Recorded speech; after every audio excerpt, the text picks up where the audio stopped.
I'm Jiang of Cable and Wireless, the security engineering. And rather than the topic of the talk is the security attacks and detection on OC-12 and above backbones. Rather than the presentation, I hope this will come up as an introduction to discussions among operators, network operators in the audience and on stage. You're going to see a lot of question marks and a lot of things we don't know the answer. We may have the questions, but we don't have the answer. And hopefully there might be answers out there in the audience. And I'm going to talk about the problems we face. And then I'm going to talk about the solutions, if we can call them solutions we have. And then we'll try to see whether we can think of any possible solutions for the future. And the responsibility of our team is ensure the security of our backbone and the security of our customers. And for people who don't know, we have multiple OC-12 backbones, and I mean, even as between two pods, there are 6-fold or 8-fold of OC-12s. We're not we don't have an OC-48 line yet because of availability of equipment. But OC-48 will come up pretty soon.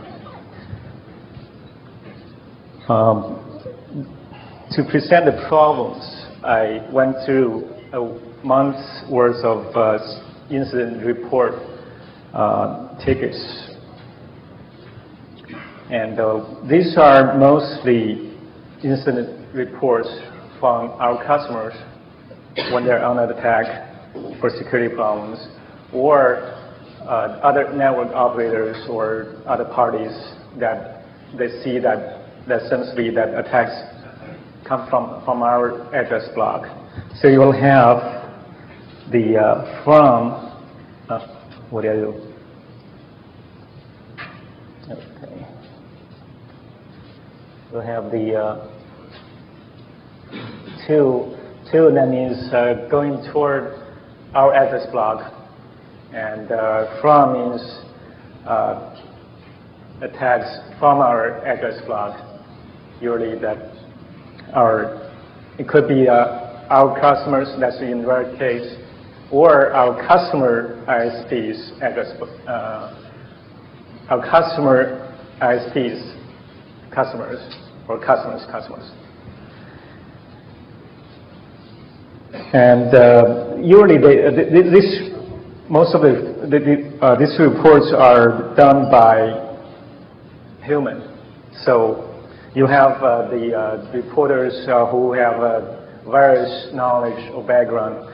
From one extreme, you have the other, which file a web-based report with very little information. Doesn't tell you much. Nothing really works. And the last category is other, and others that it doesn't tell you anything. You don't even know what's going on. And I couldn't figure out, so I put them under others. And on the other extreme, you have people who are telling you that I send numerous frequent SNMP traffic and jamming up our T1 lines, and I'm under Smurf Attack. And then you know that you're dealing with somebody who knows what they're talking about. And you'll see that in the first category, Smurf Attack, is indeed that's very popular, still very popular these days.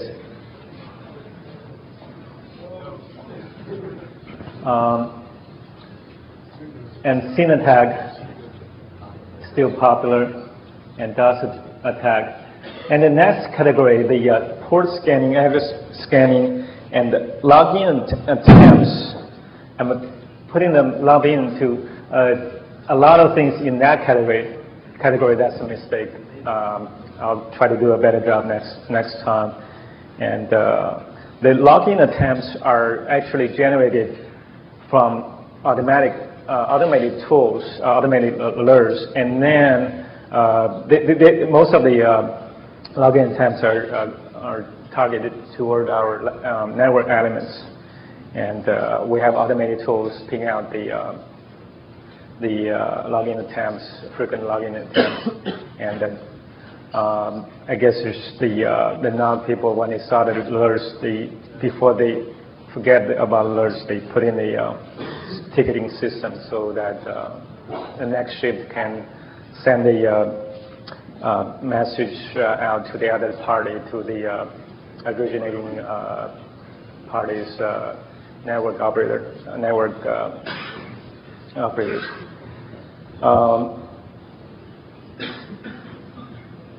And the next category is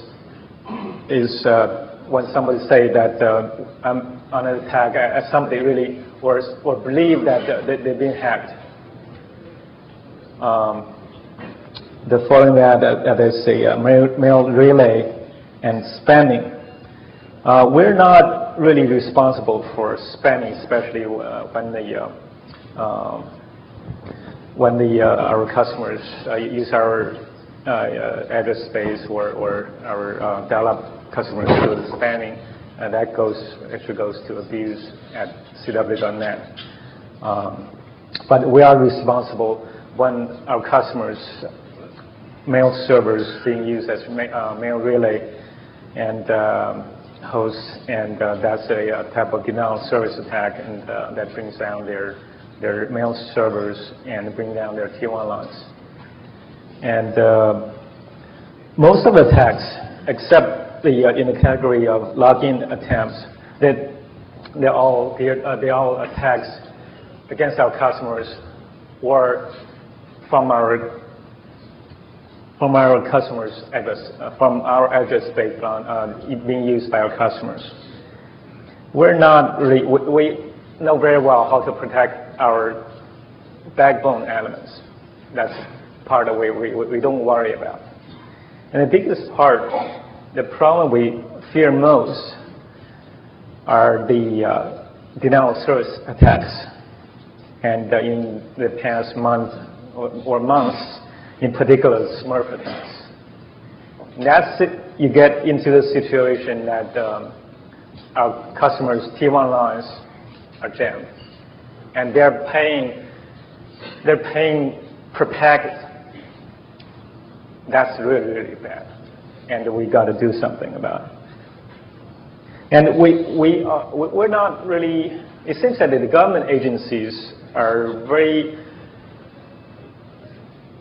paranoid about the infrastructure attacks.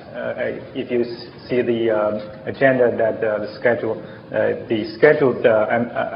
FBI talk will be on the attacks on the infrastructure. And earlier this year, I had a chance to talk to a couple of NSA engineers or scientists or people. They seem to be they think the biggest problem is the fiber infrastructure will be on this attack. I just couldn't understand their rationale, what their fears. I think it was just hypothetical attacks. They're hypothesizing all different ways of injecting optical signal into the fibers. And then I'll say, if they go through the trouble of doing that, I'm from a very research community in the optical and semiconductor research. And I know that those things are very, very hard to do. And rather than going through all the trouble doing the optical injection, the easiest thing is just cut the damn fibers. And people know that around our office, the building, that the fibers are very well marked, and every 100 meters, there you'll see a MCI posting here underneath here, right here. You have fiber on cables under here. And the easiest things in the middle of the night is just pick up the fiber and cut it. And that's the easiest infrastructure attack. But John, yes, aren't they interested in injecting something that would be false into the fiber, something that could be misconstrued? Not just cutting off contact, not just cutting off connectivity, but injecting some sort of fake message like turn off your network because there's some kind of disaster. Like, spamming with false address. Yeah. With the SONET signaling, I don't think is that easy. SONET signaling would reject those signals first. It's like injecting into a TCP connection on the OC-12 speed or above. It's not an easy job. You need to have all the equipment and all the equipment and expertise doing that. It's very much involved. And for cutting the fibers, you need a shovel and a pair of scissors or clippers. Very easy to do. Okay. Again, our biggest fear is the denial of service attacks. Probably I should pause here to see the other operators' experience, that what type of attacks they fear most or they see most. Go ahead, Howard. Yeah, just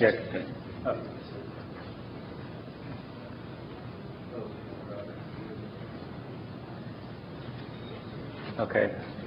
If nobody's taking on any question, I'll leave it to the end. Okay. I said that I made a mistake putting a lot of things in the middle, the category port scanning, and especially the very, very bad is mixing the login attempts against our network elements in there. And then I went to search through another population of alerts. This is a different population. That's a week worth of managed firewall alerts. These are the firewalls we manage for our customers, and they're especially the automated alerts are very good in picking out scans, and they're SNMPs trying to mapping your network, and also under other scans there are SNMP scans trying to map your address space. In that week, it seems that there are way too many RPC, TCP RPC scans. There got to be some known bug that happened to be discovered that week or the week before. I didn't really bother to find out exactly what it was. But that week, the TCP RPC scanning was very active. And the next several things, NetBuzz, back office, AMAP, those things all geared toward taking control of the host, of the targeting host. They're very malicious, in other words. And of course, you have mail relay and spamming.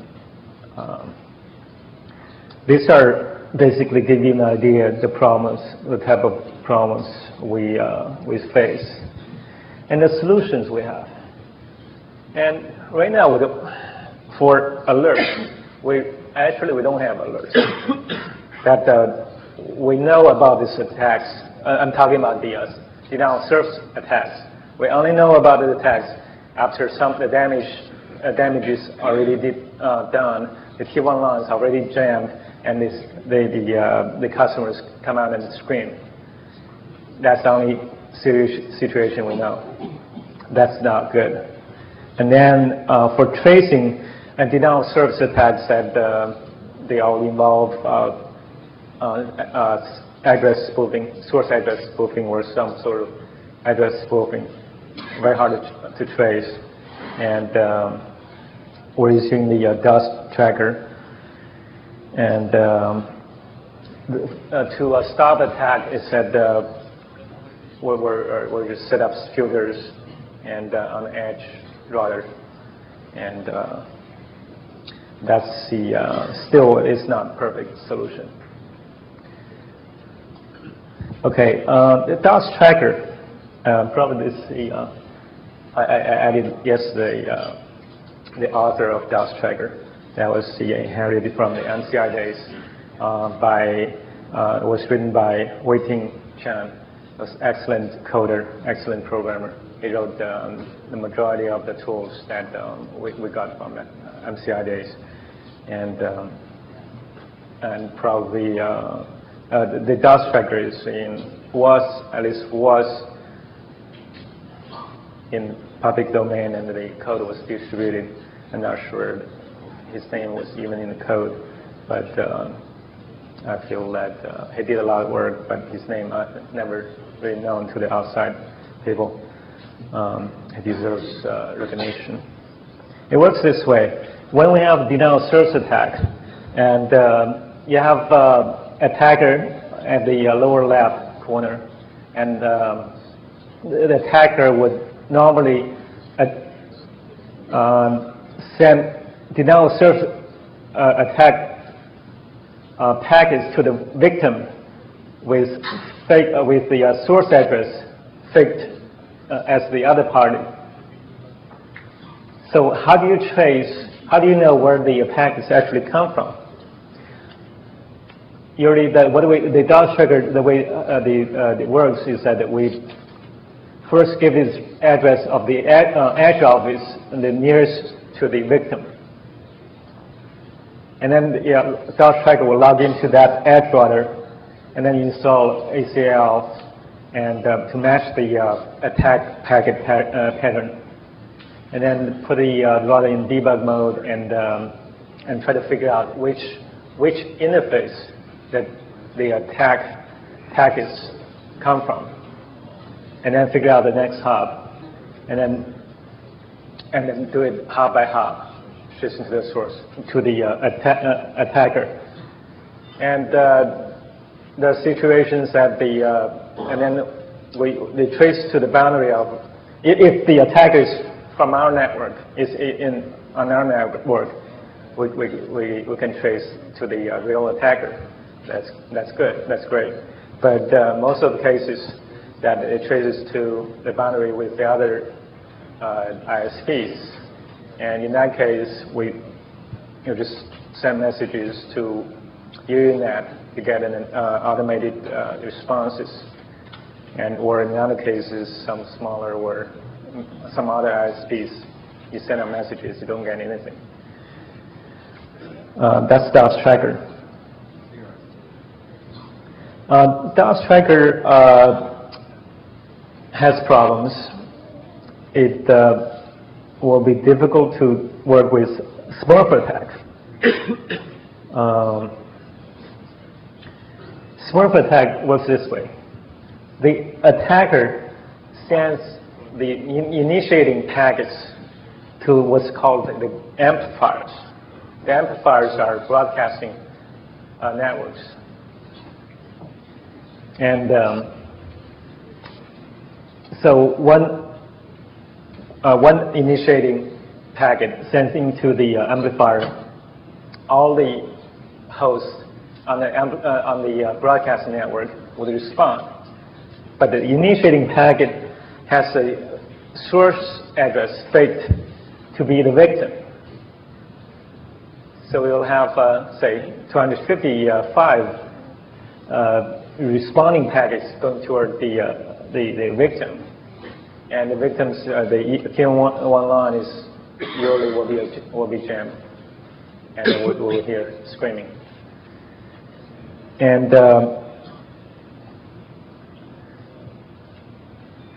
so the way to trace it is to use a DosTracker to put to launch the DosTracker on the edge router of the amplifier to trace back to the attacker. but very often that the victim is our customer, but the amplifier is outside of our network. We can't do anything about it.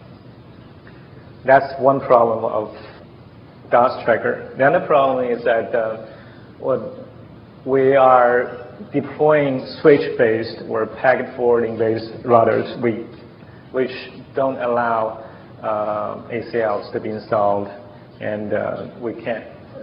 The DosTracker in the current form doesn't work, or won't work. So we're facing a lot of challenges. The possible solutions, and we know the problems. The biggest problem is denial of service attacks, and possible solutions. For prevention, that's a big unknown.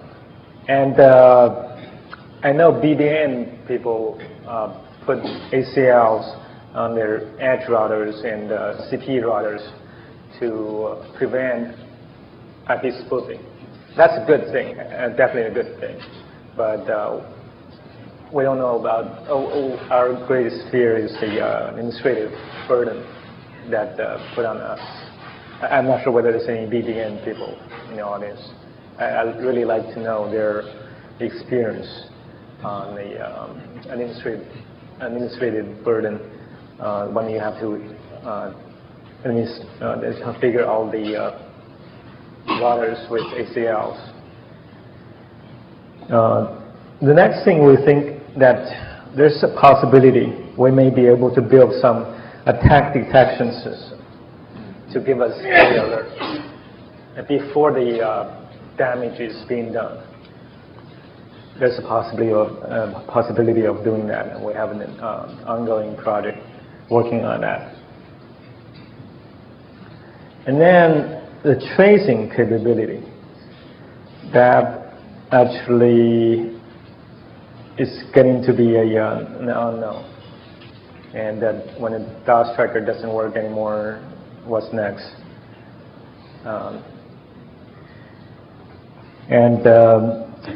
Next item is blocking. How do you stop the attacks? Stopping attacks that, of course, edge router ACLs still will work. Yeah, well, the ACLs, edge router ACLs to block the attacks, we do it temporarily. When there's the attack, we put in an ACL to stop it, not to block the attacks, so that our customers' tier 1 lines will still be alive. But even our backbone, the attacking packets are actually still traversing our backbone. It's actually we're eating the cost too. Is there any better way of doing that, or any way of doing that? Stop blocking the attack. Anything not as bad as that one we have. I really like to have people who can who tell us about their experiences. Okay. About attack detection, there are intrusion detection systems commercially available, but they are relying on sniffing the Ethernet 10/100 speed. But that's not what we're dealing with. That's not what we have. And for us, you have to deal with a high-speed network. You have to deal with the non-broadcasting network. But there's hope. We know one vendor who are working on the intrusion detection, which is the vendor itself has existing commercial intrusion detection system, intrusion detection software for regular Ethernet, but they're working on the gigabit Ethernet, gigabit version. That's hope. At least that means that they think they have a way to deal with a high bandwidth. And Most of these systems they run on general purpose computers, and the CPU they're in the hundreds of megahertz. So it's easy to it's workable with the 100 megabit per second Ethernet, but gigabit per second Ethernet, that will be above the regular CPU. Then you need to come up with tricks dealing with a high speed. And also we know there's one vendor, switch vendor, is working on a project, or thinking about working on a project to meet law enforcement's demand or requirements to sniff the traffic, sniff the network, so they can split off, divert ATM PVC to a different location for analysis or whatever purpose. But we don't like doing that. The other possibility is there's a traffic monitoring system originally developed by VBNS. And VBNS was our research and development group, and in the MCI days, at least that functioned that way, and it was a great team of people. What they have is they use optical splitter, split off one beam of light, and one goes to the normal traffic, the other beam goes to the monitor. And right now it's OC-12 speed, and OC-48, they're working on it, and that's something we're going to start with. We're going to build the security analysis on top of the traffic monitoring tool they have.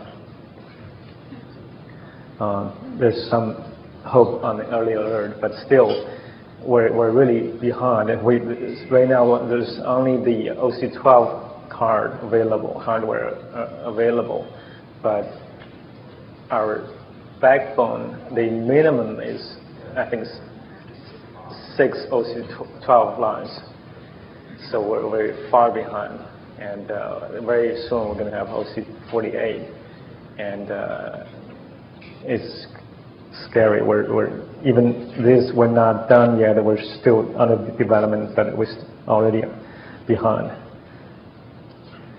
And the other things that about prevention, about blocking, we really don't have many good solutions. Okay, I'd like to open up for discussion of questions and answers. Hopefully that all the questions I raised up here got answered in some way. And of course, your questions are welcome too. Oh, okay, Brian. Is this working? Okay. You asked about BBN, or you mentioned BBN. So my name's Tony Tauber, and I made the post to Anna some time ago, which has been kind of misquoted and misconstrued, where customers ask for them. Get close, a little bit closer to the. Closer? Yeah. Okay. Where customers ask for them, we will provide anti-spoofing filters outward. In a lot of other places where possible, we use Cisco's IP Unicast reverse path verify, or whatever it is, feature with Ceph switching. So, it does a route table lookup for incoming packets and matches the source address to, checks the reverse path against the source address and drops them if they don't match. Is that clear? People familiar with that? You can't hear it? Sorry. Yeah. Sounds loud to me. Not toward me. Oh, it's not toward you. Very Okay. difficult for me to hear. So I encourage people to use that where they can, because it works pretty well for us. Obviously, for multi-homed address space, it doesn't do too well. You can't put it on interconnects, but we're with BGP customers. What tool? I'll shout it to you. It's the Cisco IP Verify Unicast reverse path with Ceph switching. People heard about it? Not heard about it? No. No. I never heard of it. Yeah. Some people nodding. Okay. I'd like to learn to know about it. All right. It's with Ceph switching. There's a feature. I mean, it's been around for months now, where you can. Excuse me. Many months. Okay. All right. Anyway, so, well, we've used it, and I can attest to the fact that it works well, and it's hasn't caused many problems. I mean, the administrative, if anything, just not remembering that a certain customer is multi-homed or bringing up a new connection so they are multi-homed, and now you have to turn it off, that kind of thing. Okay. Yeah, I never heard of it. Never heard of it. Okay. Yeah, I'd like to talk to you more okay, sure. afterward to learn what it is.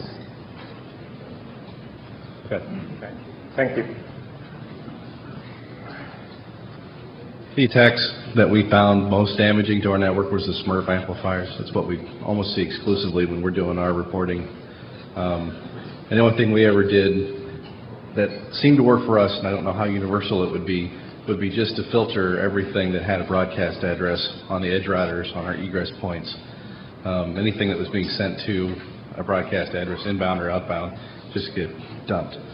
And we would only do that for Class C boundaries, but that seemed to knock down 98% of the average Smurf attack type thing. And it only added like 1% to our CPU processor load to handle it at basically 35, 40 megabit constant sustained rate. So, which operator? Which ISP?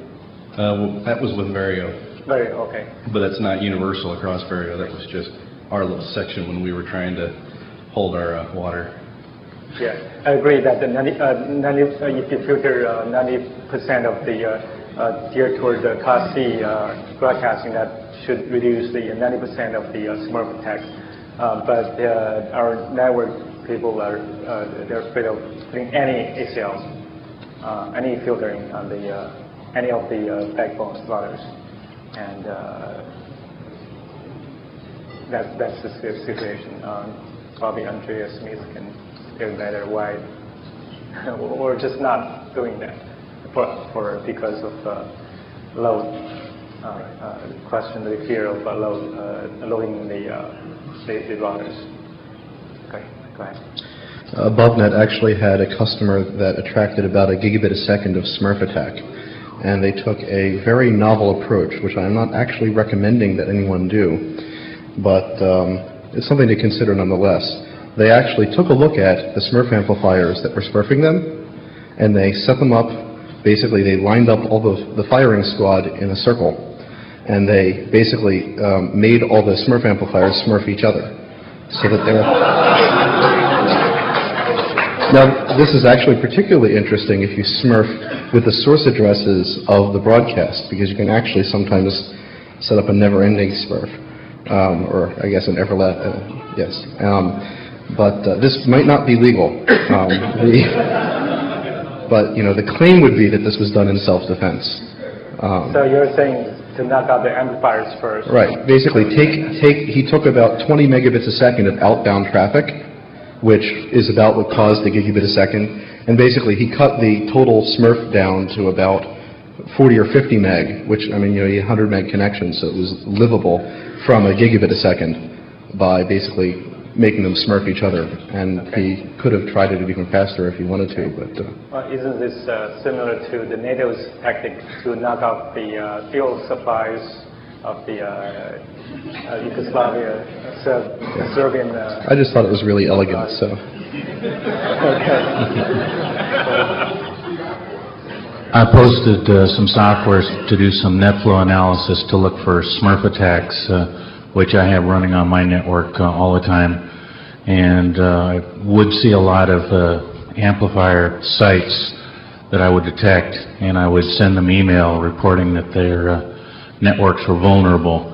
And it seems to be somewhat effective because I have lost a lot of the traffic that used to be hammering my network. An extreme solution is to route those networks to div null if they're non-responsive to requests to solve those problems. What software do we use? Wall-proof software. Okay. It's basically a modification to Cisco's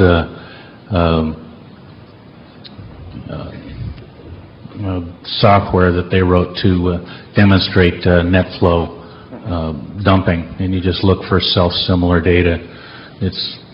I'm not a software programmer, so it wasn't particularly sophisticated software that I wrote. Is it something installed on the routers, or? You put it on a Unix host, Okay. and you tell a Cisco router to dump NetFlow data to a Unix machine, which then analyzes the data. And this only works at the lower speed, T3. I'm not sure, maybe OC-3 would work as well. But at those speeds, on the edge 7500 routers, you can get NetFlow data and get that kind of information. It's pretty helpful. Do you know whether the NetFlow capability will be there for the GSR, the switch-based routers? I have not heard any firm commitments from Cisco to do that on the GSR. Has anybody else heard anything to that end, one way or the other?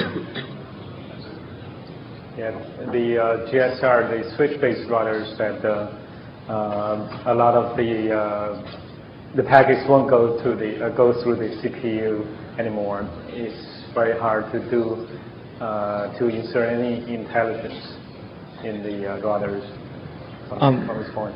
I asked Cisco specifically about the NetFlow stats for the GSR, and they claim that they will be giving a subset of NetFlow. Not the full data per session, but you'll get things like source and destination IP, source and destination AS. I don't have a date or anything like that, but you will be getting NetFlow type stats, just not the full NetFlow data, because it is silicon based, so a little more switch based, and they don't do as much lookup through the main CPU. But you'll get some data. That'll help. Yeah. Thanks. Okay. Thank you very much. Any more questions? Okay, thank you. Thank you.